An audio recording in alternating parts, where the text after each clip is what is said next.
नमस्कार. आज आपण शासनाचं शास्त्र समजून घेणार आहोत, तेही एका मतदारसंघाच्या माध्यमातून.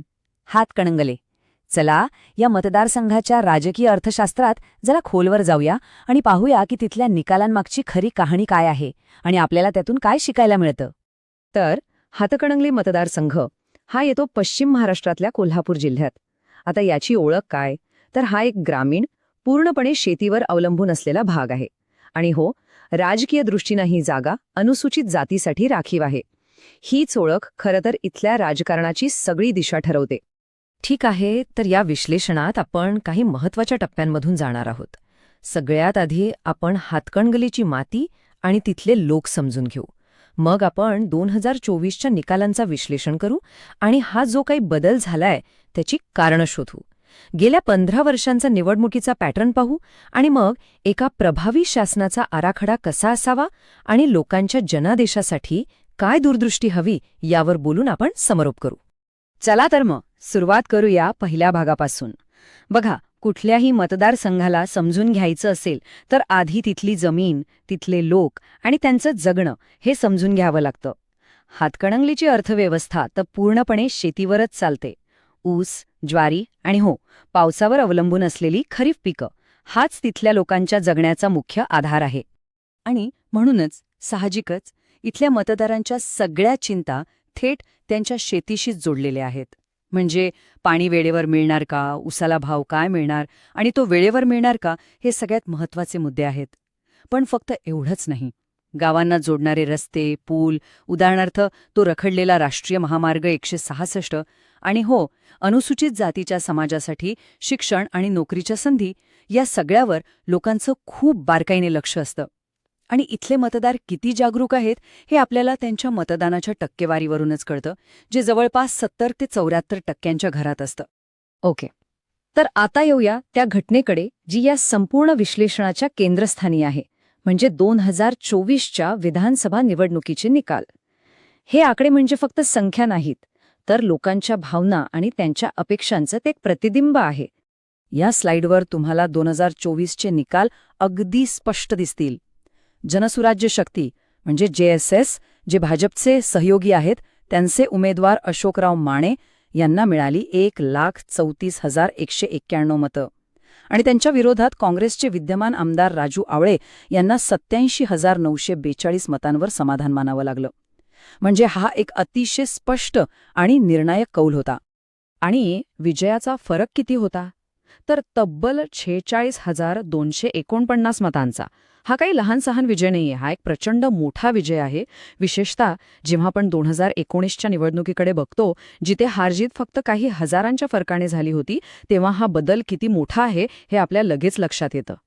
आता या आकड्यांमागचं गणित जरा समजून घेऊया. इथे खूप इंटरेस्टिंग गोष्ट दिसतेय.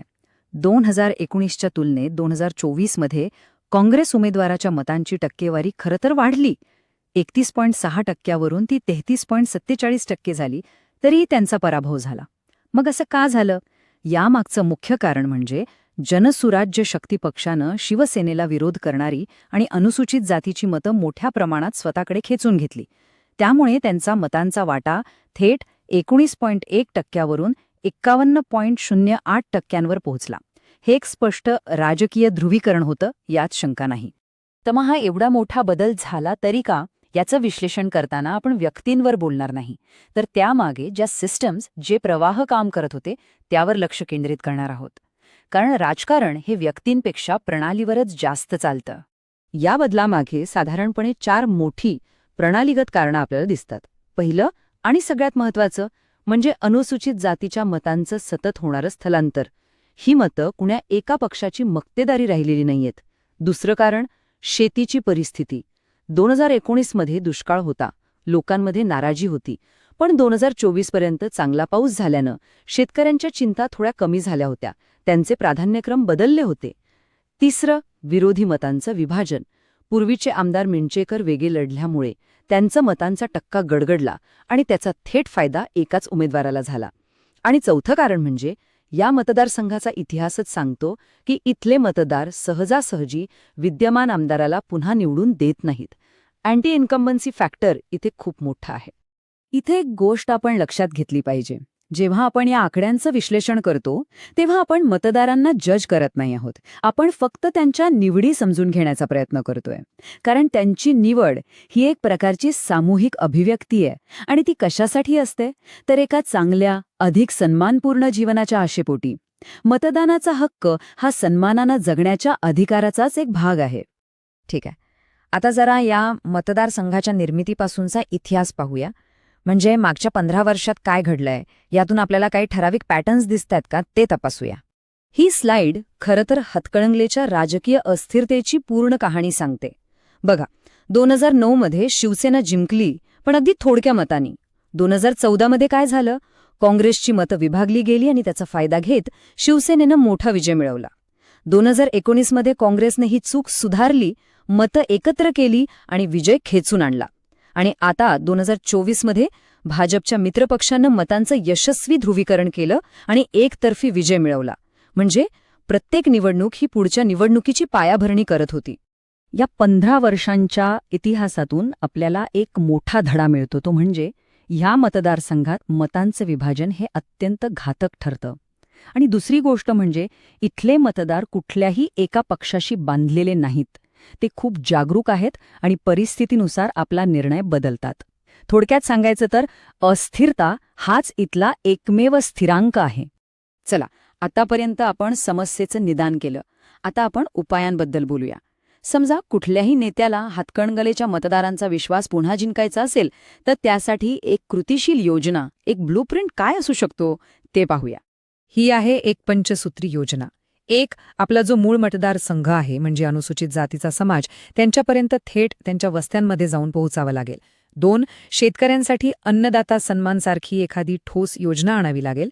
3, जो विकास लोकांना डोळ्यांना दिसेल, जसं की ते रखडलेले रस्ते आणि पूल, त्यावर लक्ष केंद्रित करावं लागेल. 4, पक्षाची संघटनात्मक बांधणी मजबूत करून आघाडीत एकजूट ठेवणं गरजेचं आहे. आणि 5, फक्त नकारात्मक टीका नाही तर विकासाच्या सकारात्मक अजेंड्यावर भर देऊन लोकांमध्ये विश्वास निर्माण करावा लागेल. या संपूर्ण धोरणाचं सार खरं तर या एका वाक्यात आहे: लोकांची सुनो, भाषा बदलो. याचा अर्थ आधी लोकांचं म्हणणं ऐकून घ्या आणि मग त्यानुसार तुमच्या संवादाची आणि तुमच्या कामाची पद्धत बदला. आणि ही रणनीती फक्त निवडणूक जिंकण्यापुरती नाहीये, तर एक दीर्घकाळ टिकणारा जनादेश तयार करण्यासाठी आहे. यालाच आम्ही म्हणतो गव्हर्नन्स ROI. म्हणजे मतदाराने तुमच्यावर जो विश्वास टाकला आहे त्याचा परतावा. आणि हा परतावा कसा मिळायला हवा? तर चांगल्या नोकऱ्यांच्या रूपात, दिसणाऱ्या पायाभूत सुविधांच्या रूपात आणि विश्वासार्ह कल्याणकारी योजनांच्या रूपात. आणि आजच्या डिजिटल युगात विश्वास संपादन करताना लोकांच्या माहितीचा आदर करणं हे खूप महत्त्वाचे आहे. गोपनीयता आणि संमतीचं तत्त्व हे काही केवळ कायदेशीर गरज नाहीये, तर तो सार्वजनिक विश्वासाचा एक मूलभूत आधारस्तंभ आहे. मतदारांशी संपर्क साधताना त्यांच्या खाजगीपणाचा, त्यांच्या प्रायव्हसीचा भंग होणार नाही याची काळजी घेणं हे एका जबाबदार नेतृत्वाचं लक्षण आहे. चला, आता आपण समारोपाकडे जाऊया. एक गोष्ट लक्षात घ्या, हातकणंगलेची ही जी राजकीय अस्थिरता आहे ती काय त्या मतदारसंघाची कमजोरी नाही, उलट ती एका निरोगी आणि जागरूक लोकशाहीची खूण आहे. त्यामुळे शेवटी एकच प्रश्न उरतो: राजकारण हा केवळ सत्तेचा खेळ आहे की लोकांपर्यंत सेवा पोहोचवण्याची एक प्रणाली? या प्रश्नाच्या उत्तरातच एका नव्या नेतृत्वाची दिशा दडलेली आहे. एक असं नेतृत्व जे जमिनीशी जोडलेलं असेल, पारदर्शक असेल आणि आपल्या लोकांच्या उद्धारासाठी काम करेल. जर तुम्हाला लोककेंद्रित नेता बनायचे असेल आणि तुमच्या मतदारसंघाचा विकास करायचा असेल तर blueprintstrategies.ai शी mgr@blueprintstrategies.ai वर संपर्क साधा किंवा 180 420 416 02 वर कॉल करा. राजकारणापलीकडचा उद्देश.